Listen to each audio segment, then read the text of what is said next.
let you kick it off, Rick. All right, yep. So this is our November meeting for Clean Energy Advisory Committee. First thing we'll do is roll call. In person, Richard Smith, present. Phyllis Goodson, present. Call name. Online, Jessica Cannon, present. Don CJ Sullivan, Klein, present. Perfect. All right, so first order of business is just approval of the October minutes. Do we have any comments, questions, concerns, notes about those? Not hearing any. All right, so we'll approve the October minutes. And we'll move right into item number one, which is updates from David, kind of assorted updates we have about the state of things. I may share some of these responsibilities Sure. on some of the updates. Yeah. And Mr. Mays should be back Back. joining us here, I hope soon. The first bullet there is just taking advantage of a Duke Energy no-cost program. They offer some energy assessment / audits for their large business customers on properties that use large volume of energy. So I think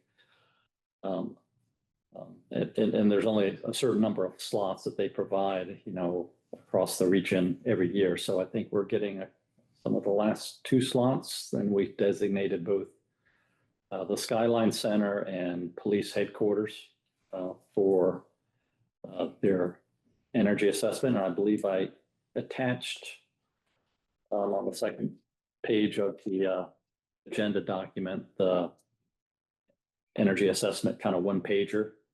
It's run through their third-party vendor, advancedenergy.org.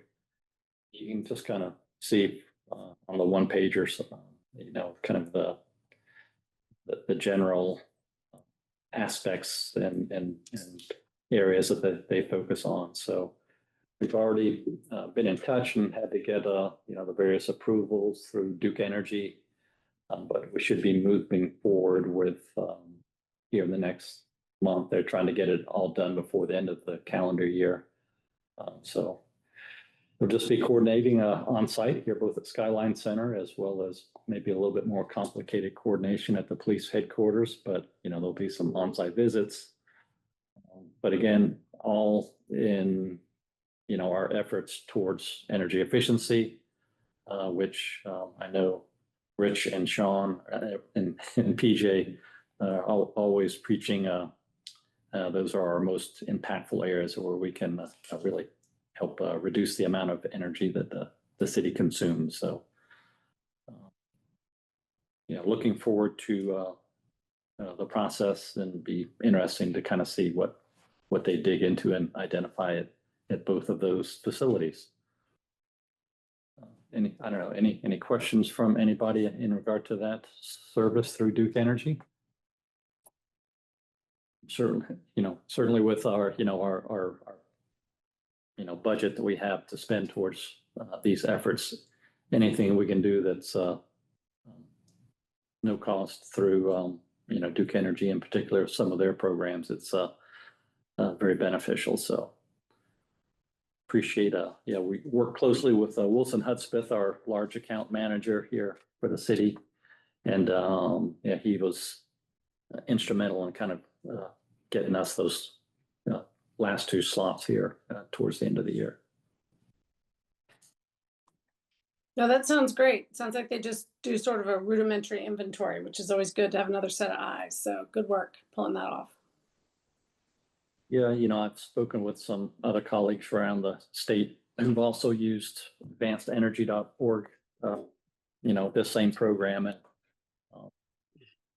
they said it was quite helpful. So looking forward to it. So what's our next steps once we get this energy assessment? I mean, we've already missed the cycle for 26 budget year, right? For this current fiscal year, yes, but we'll be going into the budget planning process here very soon. Okay. January, February. So this will be very timely, and being able to provide the information not only to the facility manager here at Skyline and at police headquarters, but also, documentation to, if we're asking for some funding to reduce energy, it'll be important to have these to present to city council as part of the budget submittal process for next fiscal year.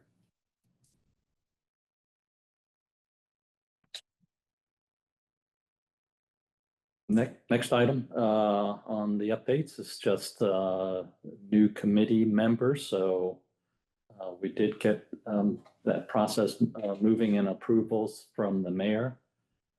We've reached out to a couple candidates to offer them the vacant seats here on the committee. We've got 2 vacant seats, as you know.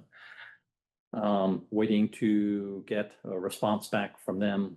I emailed both of them last week, and haven't heard back yet, but be following up this week. They were also mailed letters from the city clerk, so hopefully we'll have those 2 vacant seats filled soon, and help us as I don't know, we all get busy and can't make every single meeting, so having those extra 2 members will help us ensure that we always have a quorum. So any questions there? Yeah, they were both well-qualified candidates. One was a lawyer with a solar installation company. I think the other one had been a long time, I think he's retired, but a long time in the I think he worked for Carrier in the past, so kind of HVAC, very familiar with, I would think, energy efficiency efforts. All right, quick, moving on down the bullet list here. We just had a new facility open, our new River Lights Fire Station out on River Road. In case any of y'all didn't see, there was a big grand opening for that, attended by the mayor and a lot of folks from the city. And while that facility was already in the works prior to our sustainable building policy, it was very much designed with energy efficiency in mind. We actually ran it through another Duke program, which was the Design Assistance Program. And it's through another vendor that Duke utilizes. Again, another no cost program through Duke Energy that helps you design and construct buildings with energy efficiency in mind. So a number of things like the HVAC system, the building envelope and roof, the windows, all of that were designed with trying to keep the facility as energy efficient as possible. There were some things that didn't quite fit within the budget for the facility. We also were kind of following the LEED Silver guidelines, again, even though we didn't have to. So I don't believe we're going to be officially pursuing certification through the USGBC for LEED Silver. I don't think the budget quite allowed it, but again, things beyond the energy, things like the water use, the landscaping around the facility was native and adaptive plants, so it wouldn't require any extra irrigation. Materials inside the facility contained recycled content. So, we really tried to touch as many of the LEED criteria as we could. So we're certainly going to be following, the energy use for the facility closely with our utility tracking software, and we'll definitely be keeping y'all up to date in regard to the energy use intensity of that facility as we get several months of usage in the books. So any communications plans on those efforts, being that it's There is, I've been talking with the engineering department, project manager, and we do want to highlight the aspects of the facility that, that right? Sorry. That were, highlight the aspects of the facility that were energy efficient and, kind of as being persistent. So, yeah, short answer, PJ, yes. We still have to do a little work around that, but I have been in communication with the engineering project manager.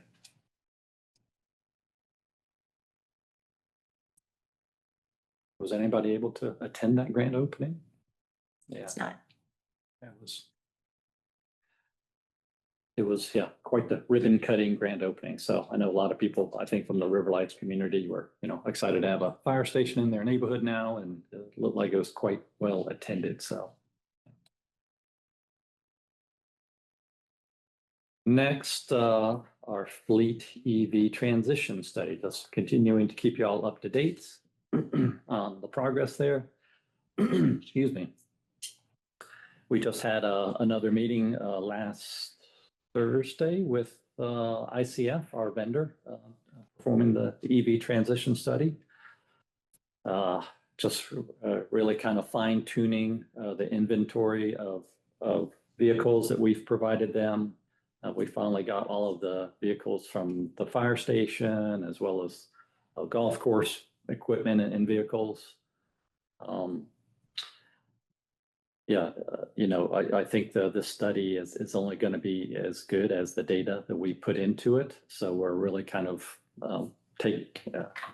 fine tuning and going over the current list of inventory of, close to 700 vehicles, making sure they're classified correctly, making sure the usage from the last fiscal year is accurate as far as, fuel usage and that, just so that they have, very accurate data to, as they recommend, alternative vehicles, alternative electric vehicles for replacement, as well as, what's the word I'm just looking for? As well as the replacement cycle. So the vehicle age. So right now we've got a huge chunk of vehicles, some, I don't know, probably close to 100 vehicles that if you're going just by the vehicle age or mileage, they should be replaced like now. So obviously we can't replace all of those in this next, fiscal year. We're trying to see how can we, work that huge stack into kind of the staggered replacement cycle. So, a lot of that kind of detail work is still occurring, but this pretty much completes their task one, which is the, vehicle inventory and replacement recommendations.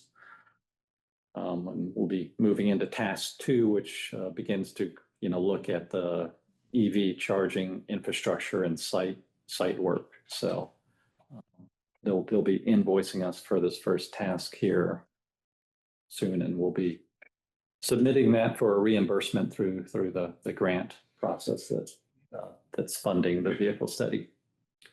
Can I share? So, yeah, I would say they're still confident that they can complete the study in February. That could get pushed, a little bit, but we're still looking at that February or March time frame to complete the EV transition study. Questions? Anybody online? Questions or committee folks online? We're good. Okay. Next bullet is at our last meeting, we brought up being able to provide periodic updates to the city council. And we just kind of wanted to, have a brief discussion just about what y'all would like that informational update memos to look like to city council. Yeah, I don't know, Rich, maybe we talked about it during our agenda briefing. Maybe you can share some of your thoughts from that. Yeah, so I know Dave shared that he's still in the process of kind of gathering the details on what our different possible avenues are. But we can obviously have a discussion about kind of, we can wait and hear what Dave has to say as far as what the options are. We can also move forward with kind of what we would like to see that look like. The last meeting, we discussed being a little bit more proactive about our recommendations. And our aggressiveness is not the right word, but our engagement, and upping that a little bit. So I would be, I'd be interested to have a little brainstorming session with the rest of the committee and kind of get your thoughts on ideally what you guys would like to see this look like, as far as both informational, like avenues for us to formats for us to provide information to the city council, and also recommendations that we would want to make. So just kind of spitball and brainstorm session, if we can get feedback from everybody, that'd be great. Yeah, so I'll go first. First, I think the last time we talked about this was pre-election, and I would say that we have with our new elected members, I think we have a little bit more of a progressive in terms of, green policy. I think we have a different city council now than we did, 8 days ago. And I know that some of these new city council members are going to be pretty interested in what we've accomplished so far and where we think we're headed. So I think maybe staff to council, maybe an update with Dave to the new city council members, or all of them, on sort of a roadmap where we've come from and where we're headed. I think that would be great, so they know that we're here and that we're working on these things. And as far as, again, I love to think of a menu of options: conservative, aggressive, something in the middle, and sort of apprising city council that this is what other cities are doing, this is what we're entertaining. These are the more aggressive things that we could do that would cost the most. These is sort of the baseline we think is responsible. And then there's maybe an intermediate step.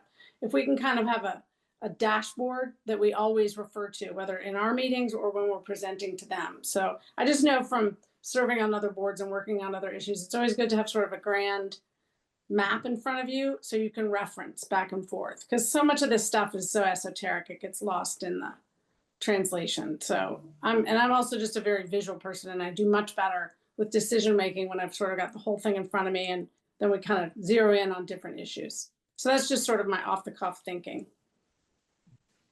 Jessica, do you think it'd be a good idea to extend an invite to the new city council members to attend our next meeting will be first, our January meeting, but extend an invite to them to attend one of our meetings, and we can give them an actual briefing kind of from start to finish of I think that's progress. a great idea.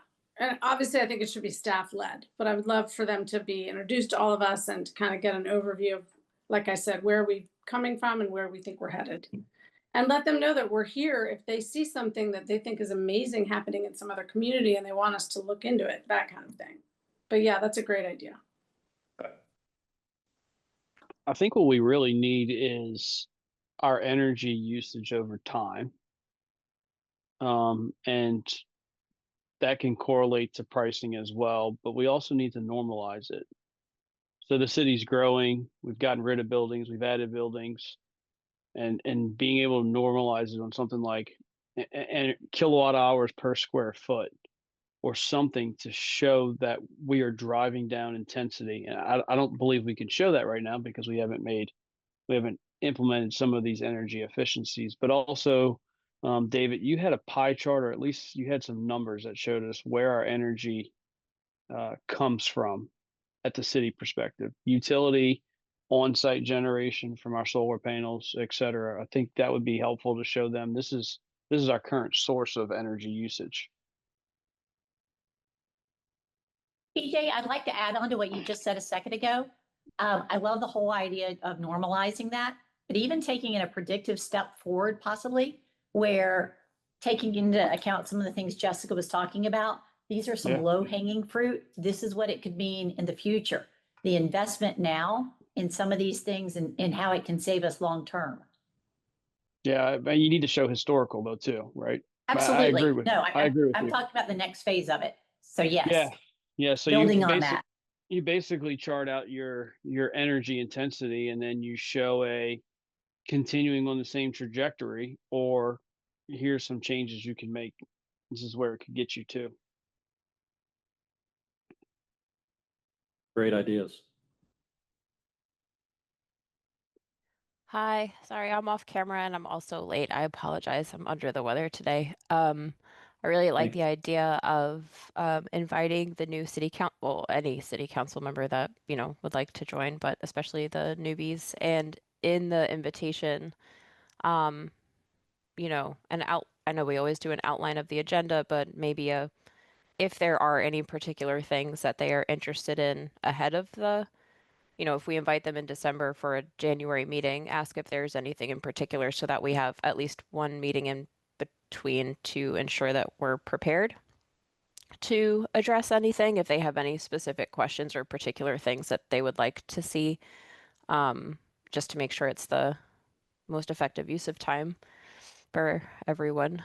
Or if they would even like to come for a portion. I know that these are, kind of it might be hard to carve out the full time, but maybe if they would like to join the first 30, if there's something in particular that they would like to see, something along those lines.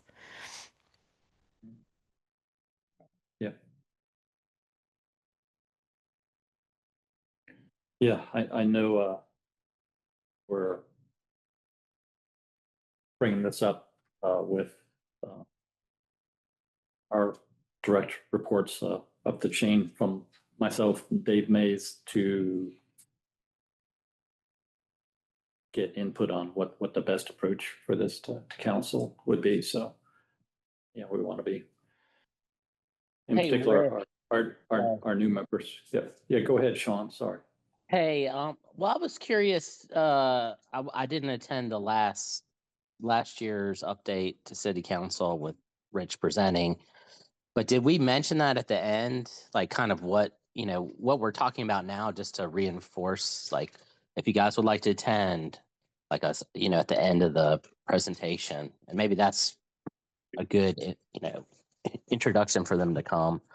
Yeah, I did. I made sure to emphasize that they were welcome to attend any of the meetings, and I believe I asked if they wanted us to send them like a monthly invite or something like that. And it's been a year, but off the top of my head, I think Councilman Spears kind of made a joke that he doesn't want to have to attend any more meetings, but he does want the updates and he wants the information that he can consume.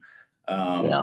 I think was the feedback that I got, but I do plan on, at this year's update also, saying that they're welcome and more than invited to join us for any of our monthly meetings. Okay. And they have been getting, the agendas from each month's meeting. So as I send it out to you, it also goes up through the chain of command to get distributed to city council as well. So Okay. in theory, they should be aware of things that we're speaking of if they have time to go through our agenda information. Okay. I was just curious. Yeah. Well, it'll be good to reinforce that at the next update in February, March, or whenever it is next year. Absolutely.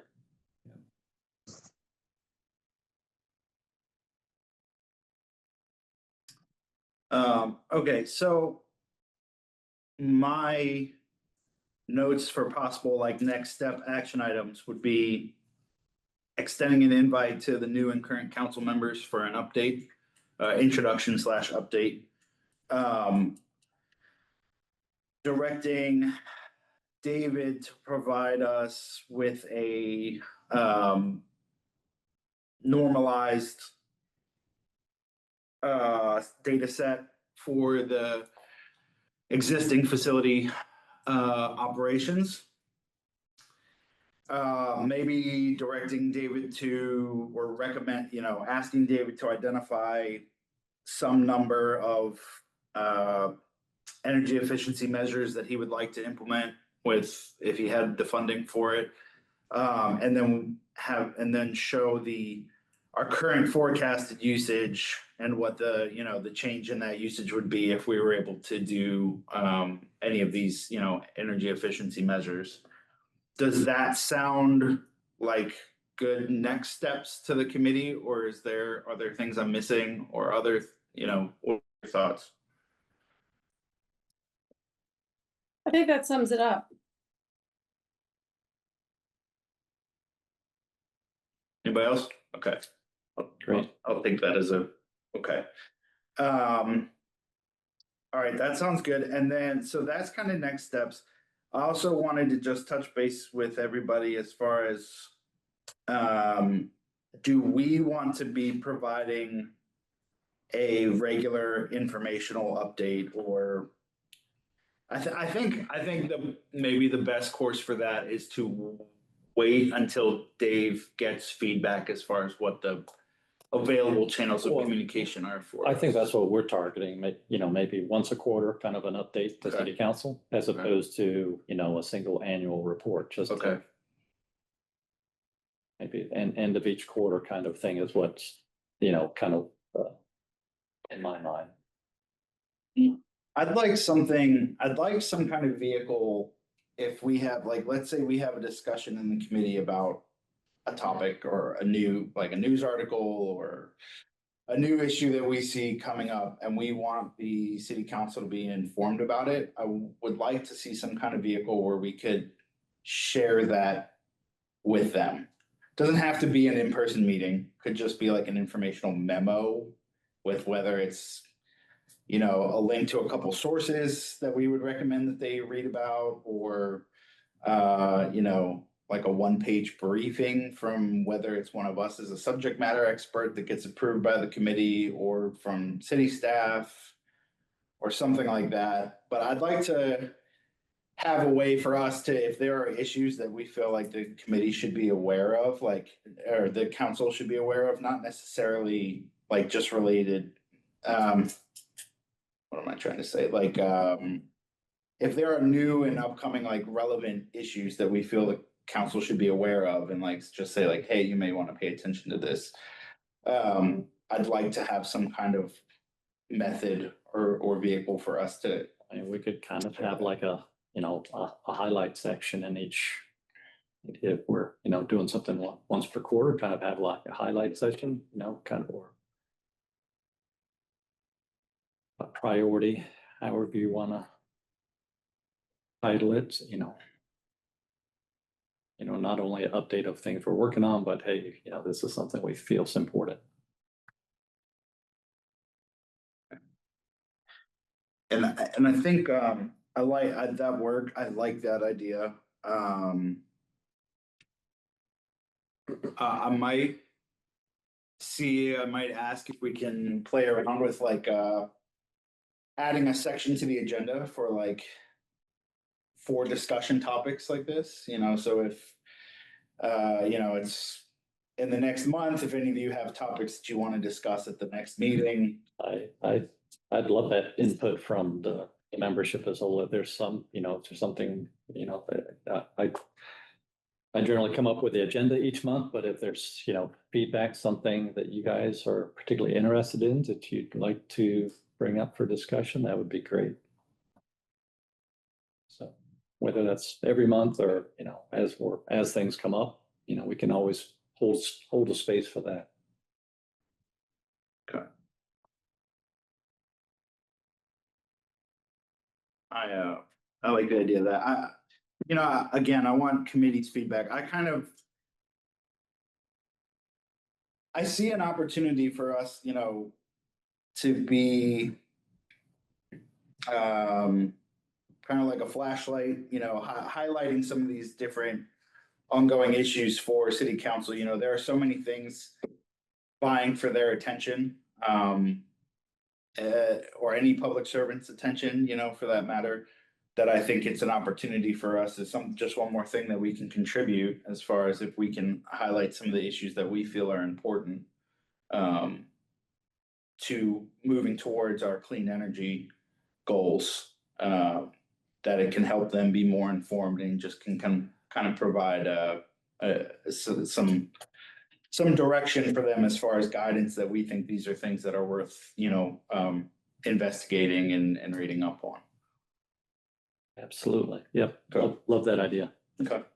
What kind of what I'm thinking as I'm hearing all this, trying to interact more with council members is what about kind of when we summarize it, whether it's in these updates or at the end of the year, like what are the impediments we have to moving forward? So it's like more of like an action item, or I mean, maybe not an action item, but like here's where we as committee can't move forward without more assistance or something like that. Like whether it's funding for EVs or, you know, the Duke Carbon Plan impacting us reaching our clean energy goals, but maybe something more like action items other than just updates, where updates they may not see where they fit into the picture. I absolutely love that idea. I'm writing that down right now. I think that's great. Yeah. Yeah, just like a summary of what we've done, like the EV transition study, like it's done. All right, that was a good thing, but like, what are the next items that need to be done? Like, and where do we need assistance? Where, you know? Well, I mean, I think that's a great example. It's like, okay, this fleet EV transition study is going to be completed soon, and at the same time, David is saying that we have 100 of our vehicles that need to be replaced. You know, I don't want to speak for the committee, but I can say I just hearing those two things have the concern that I'm like, well, I would like to postpone purchasing new vehicles if we can until we get recommendations on what the new ones should be. And, you know, start planning funding to where if you know, city staff is telling us we have 100 vehicles that need to be replaced. Obviously, we don't have the funding to replace them all at once.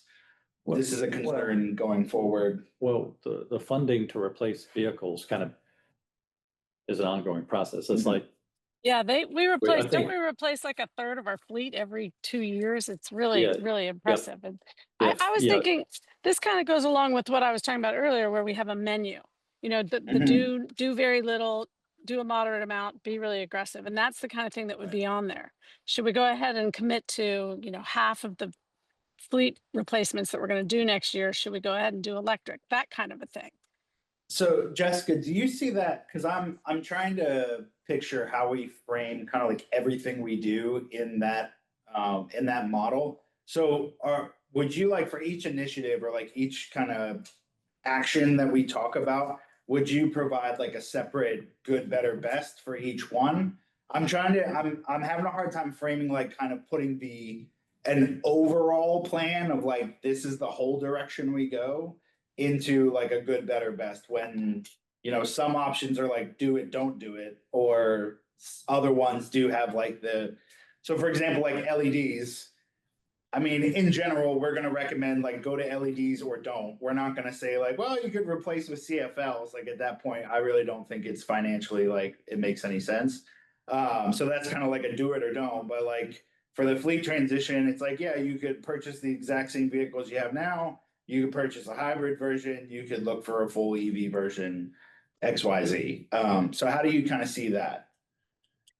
Yeah, I mean, I don't have it completely worked out, but essentially, Sure. let's say we have buckets, you know, whether it's electrifying the fleet or improving our existing buildings efficiency, you know, the main categories where municipalities tend to focus.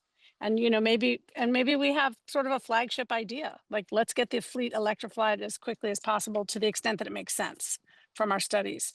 So I'm thinking though, at least if we start with a couple of buckets and then we have the minimal, moderate, aggressive versions for them with price tags and with times to pay off, how long, will we ever get our money back on this, or will we get our money back quickly, that kind of a thing. And so we can kind of provide them with a potential roadmap, and they can get a sense of what the options are, and using what other cities are doing, because there are definitely some really aggressive cities, especially even around North Carolina, in terms of doing this stuff. So that's what I'm thinking of, like a wish list and a roadmap, but not something that we are committing to, that we're asking for direction on. Does So that make maybe sense?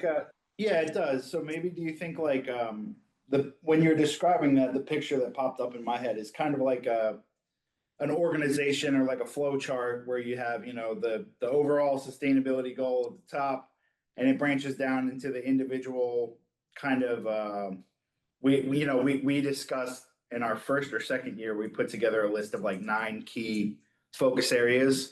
So that could branch out into like each of the focus areas, and then each of those could branch out into like a good, better, best action plan for each of those different kind of topics. So like fleet electrification could be one. You could have energy efficiency with our list of like, the different measures and the extent to which you upgrade or put in the energy efficiency measures.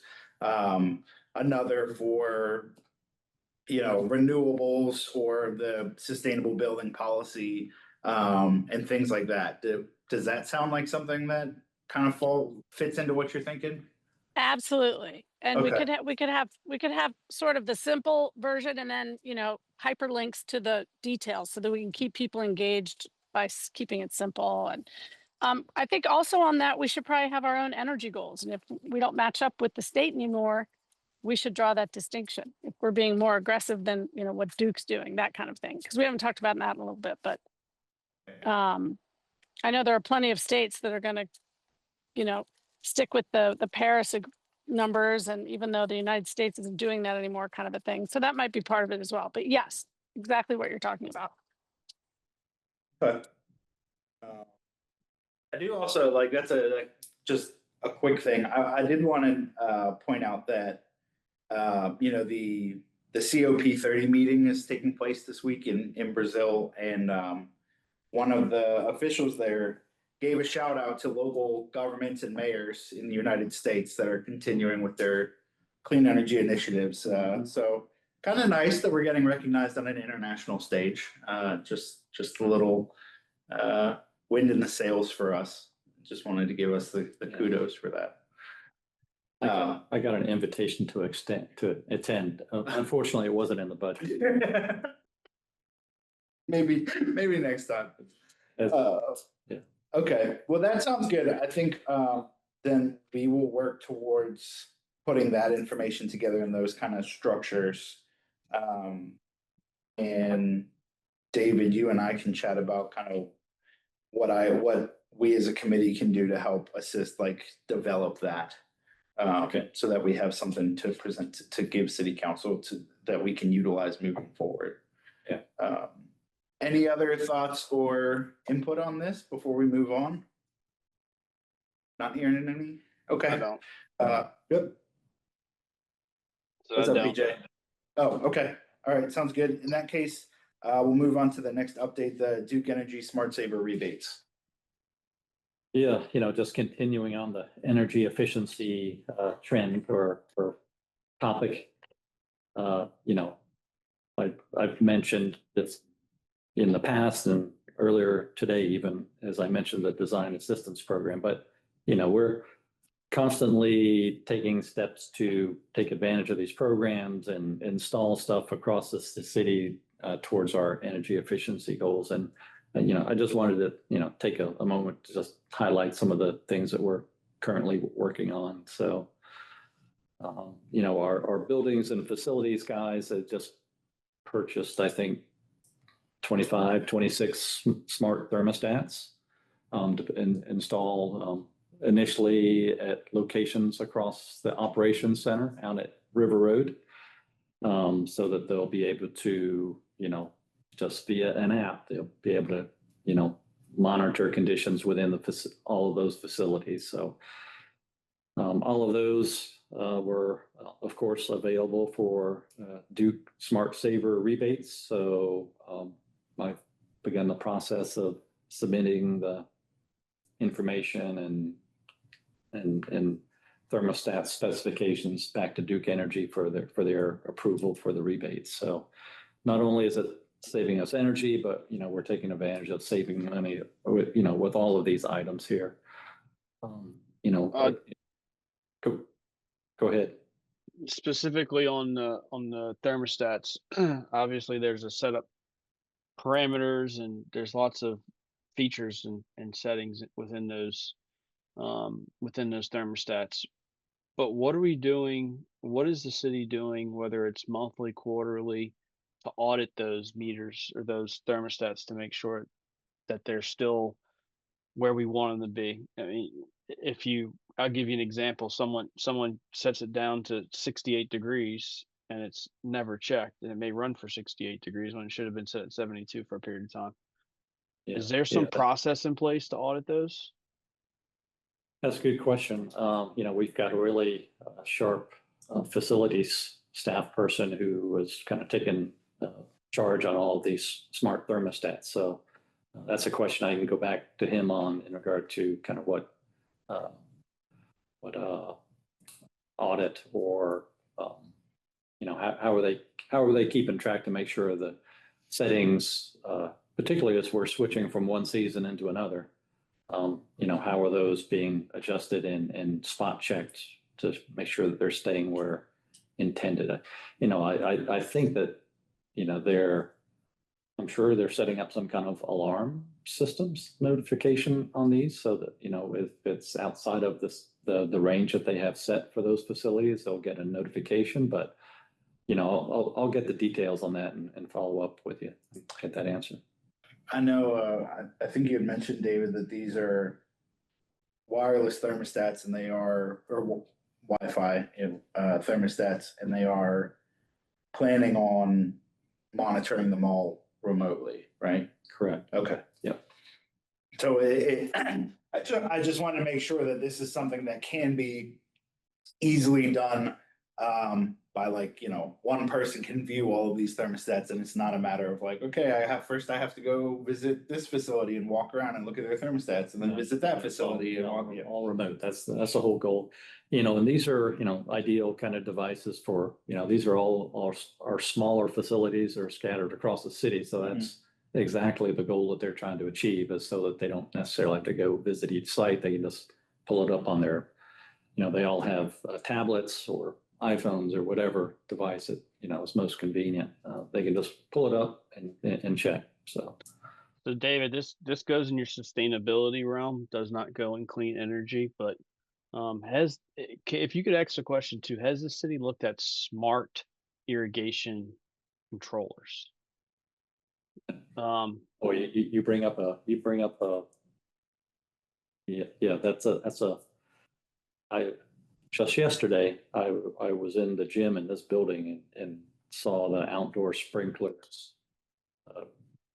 just flooding, you know, these plant beds on the backside of the building. So yeah, that's something you know, I'm not sure if they have the smart meters, smart sensors set up with that or not, PJ.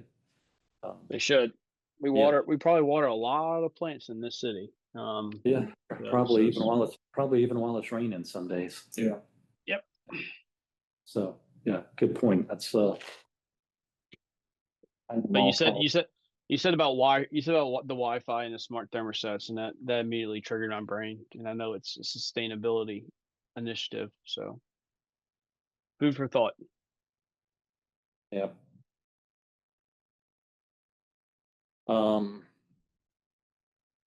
Yeah, where were we? Oh, I'm going through my bullet point there. We're continuing to do LED conversions as well as applying for Smart Saver rebates at multiple sites across the city. I don't want to stop you. You had a facility needs study done here at Skyline. And there was something about the lighting. Either they didn't look at the lighting or they only looked at the lighting. Only looked at the light. Only looked at the lighting. What was their recommendation from that? There was, obviously replacement. Did they give an ROI? And They did. So I feel like that's something where maybe the committee can help, where like if we can see that recommendation. And we can say, you know, then we can, Did we not share that with you guys? no. I think we should, maybe- like, some, Maybe a very high level. Yeah, like a bullet I point. think I version of clipped it. some of it. Cause that's something where we could make the recommendation that, you know, we make a recommendation to city council that. Look, this has an ROI of, let's just say 4 years, whatever it is. And we recommend that you release, that you find the funding. To pay for these, because in 4 years now it's just printing money for the city. Well, I think we're gonna, as soon as we get through this, advanced energy, energy assessment from Duke Energy, I think that's just gonna be another, you know, yeah, another I agree. piece of info that we can point to saying you're throwing money out the window, but I agree. I think that I think all of these things go back to our recommendations and potentially the dashboard that Jessica was talking about. The study's done this, the return on this. I mean, these are just different things that kind of fit into that. yeah, And we can help give guidance or at least share, or in some cases, I guess, re-educate for those maybe that hadn't been a part of it. and I think it gives an opportunity to us to play a role of, for lack of a better term, maybe squeaky wheel, where. You know, we had a facility needs study done. It identified a need. And then what? And, you know, it very well may be that you guys are like, yeah, this is in our budget process for next year, is that we're requesting the funds for this. But I think it can be helpful for city staff if the energy advisory committee is like an active bug in the ear saying, look, you had this facility needs study done, we identified this. You can save this much. Maybe consider, you know, you should focus on this at the next opportunity you have. And that it's just a way for us to be doing what we're supposed to be doing for the city, while assisting you guys. in my mind. Did Skyline, did they put that into the budget request for this year? I've walked into a conversation that I don't So I don't know how far along you are, but I don't want y'all to repeat. we're It's down. not too late. Oh, if you want. Maybe that would be best at this point. So obviously they had that, Skyline had that facility needs assessment done, and I forget when they got the final report. It seems to me it was like, I don't know, February, March of earlier in, I guess, early 2025. So is the question, what have they done with it? Yeah, What I don't know, because there was, I think, some cost estimates in there. I don't know if they put that into this current year's budget request, but it just, you know, I know budget was very tight last year, so. And it was a big number. We can ask that question. I don't know. I Sure. don't have the intimate knowledge right off the Sure. top of my head, so, but we can ask that Yeah. question. Just as a thing, it's like, this is something that to me, that's something that the committee can be advocating for is. You bothered to have the facility needs study, you bothered to have the people come in, you bothered to have them give you the report. We can say that, yes, we also think this is a good idea and you should provide the funds to do this and. You know, spell it out that. Especially with the lighting where it's such a straightforward payback, like there's not, you know, with heating and with HVAC systems, you have to calculate heating and cooling loads and changes in operations. Like lighting is very straightforward. It uses this much and when you turn it off, it uses nothing. And this is how much, something that we can pretty easily say, like, here's a perfect example of like, you know, Councilman Joyner's asking us and the city council to be more aggressive in these things. Like this is an easy opportunity to be aggressive where it's a very straightforward project. Yeah. Sorry, I didn't mean to cut you off about your LED No. conversions. No, you didn't, so. Yeah, again, our facility staff as they encounter non-LED lights that as they are, you know, replacing things, they're obviously replacing stuff with LED and I mean, we've done pretty much, you know, many facilities across the city already. But every, as they encounter anything that's non-LED, that's getting converted over. I already mentioned fire station, the new fire station number 6 and the design assistance program that it's not technically a Smart Saver program, but it's another no cost program through Duke Energy, and the vendor that they use. The vendor that they use for that program is called Willdan, WIDAN. So they're the ones that do the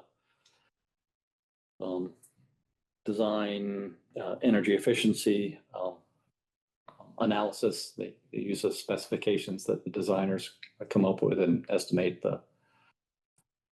how much energy it will use with whatever they're currently specifying, and then they make recommendations on more energy efficient units. So,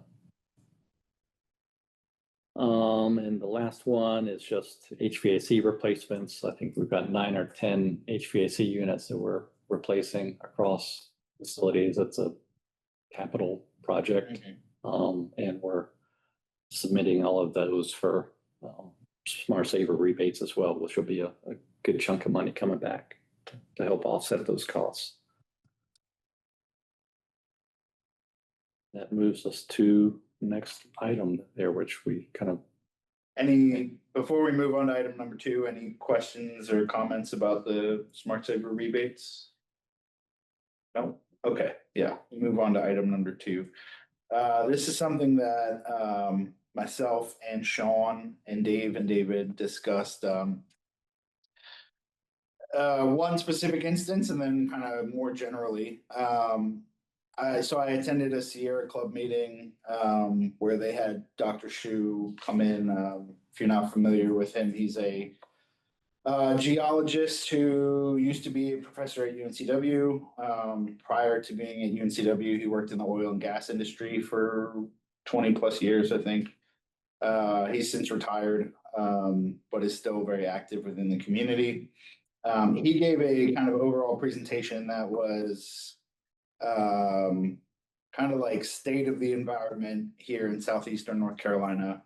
Talked about a wide variety of things, not all of which pertain to what we're doing here, but there was a section on the state of kind of the energy situation here, Duke's current, proposed carbon plan, some of the implications of that, and some of the local issues we should be concerned about relating to energy.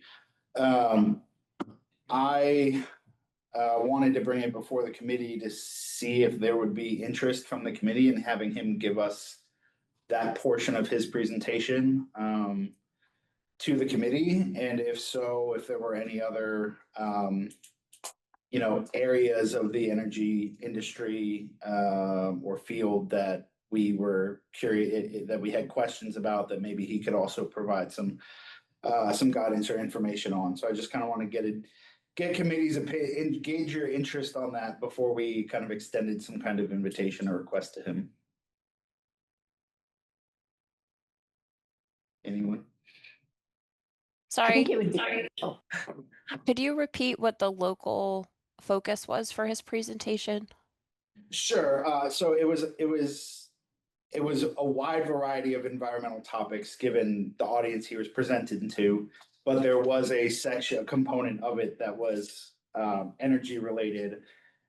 Basically like Duke's new carbon plan, the current, energy mix here in Wilmington, proposed updates and how they would affect the local community and that kind of thing, and like kind of local areas of interest with that is what I remember off the top of my head from that portion.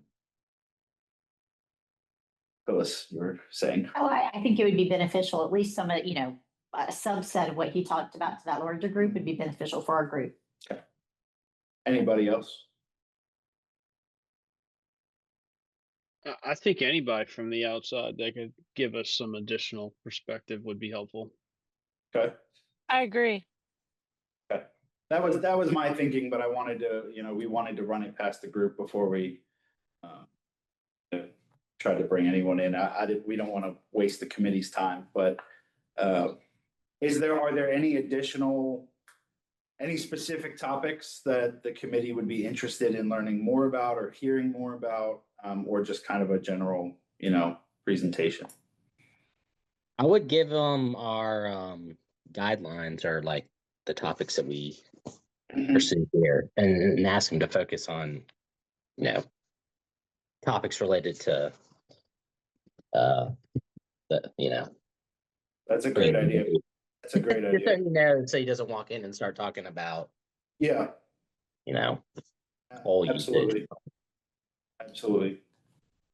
Maybe when you're communicating with them, share our mission and kind of what our objective for the group, so he really kind of understands kind of the boundaries that we're playing in. Absolutely. Certainly. So making that a little bit of a wider discussion, are there any other individuals that the committee, whether it's someone that that you would like to come in, or that we should be trying to find someone about a specific topic? Anybody that, subject matter experts that you guys would know of that you would have interest in bringing into the committee, or that you would like us to try and find a subject matter on to give us more education? Kind of like to PJ's point, any additional outside information we can get is useful. We brought that guy in, forgot his name, help me out, David, that was talking to us about utilizing the liens on a property to fund energy efficiency projects. Remember what I'm talking about? State-run project program. Oh, that's the privately funded. Can't remember the acronym. CPACE? CPACE. CPACE. Yeah. Well, it's like it'd be nice if we can get an update on where that is, because last I heard, it still not been issued. But that's one of those things that we can, once CPACE actually occurs, we can utilize that as a communication, to not directly related to our facilities, but at least from the community perspective. Yeah, it's been adopted by both, it's been adopted by the county, and the city also adopted it, even though we're kind of umbrellaed under the county. So the CPACE program is available here in the area. There hasn't been a project that's taken advantage of it yet. I don't know if people know about it. Yeah, that's one thing we're working on in regard to working with our plant, both the county and here at the city, making sure our planning folks, as they're meeting with, developers who are bringing projects to them, that they're aware and can mention the CPACE program and what it can help with as far as financing, energy efficiency aspects of new development projects. So,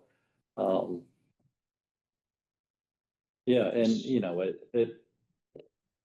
I think within that development community, I think the news that the area and that it's happening in other areas across North Carolina is something that they're aware of. Maybe not to the general community as a whole, but certainly within that development project financing community, it's that information gets spread around pretty quickly, and it's even I think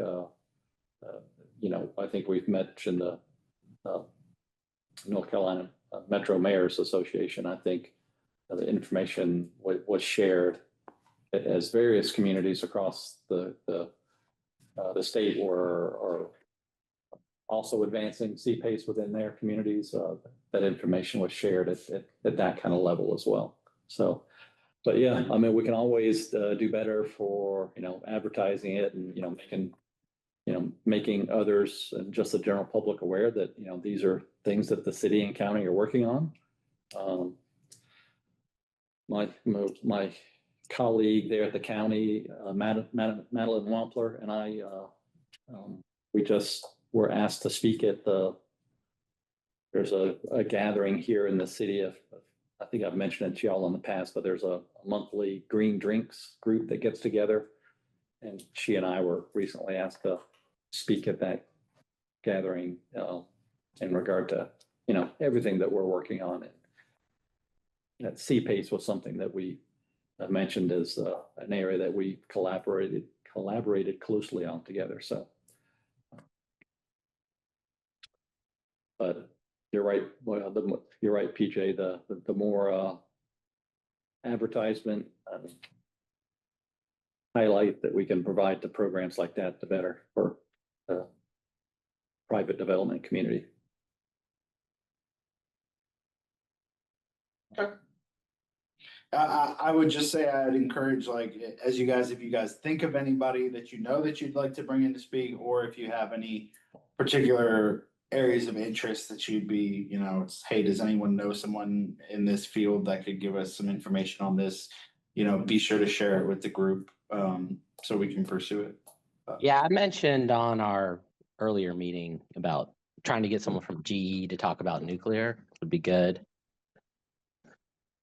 And anybody got any contacts or info there? You got some contacts? Dave says, yeah. Okay.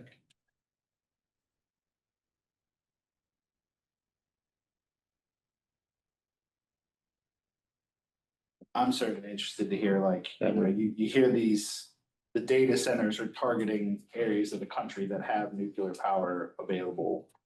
So I'd be very curious if they've expressed any interest in the Brunswick facility or. Yeah, I think if topics or things like that pop into y'all's head that you'd like us to look at for some subject matter experts. And I think the guest speakers we've had come in so far have been very beneficial and interesting. So, yeah, open to those suggestions. Okay. Any other topics for discussion? Not here. I did want to mention we will not be having a December meeting. So we have December off. So our next meeting will be in January. I'm also going to see if I can perhaps find a different room to secure, either down on the first floor or elsewhere. Our part is having it set aside for this time every month. So, but just FYI, I'll keep you all posted on that. Okay. So I think right now the December meeting is on the calendar, but I'll send a cancellation for that meeting and we'll meet again in January. Sounds good. Thank you. Well, wow, everybody have great holidays then. And Thanks. we'll Happy all be holidays. doing our homework in the interim. There we go. Sounds good. Talk to everybody soon. Thanks. Thank you. Thank All you. right, Thank thanks. you.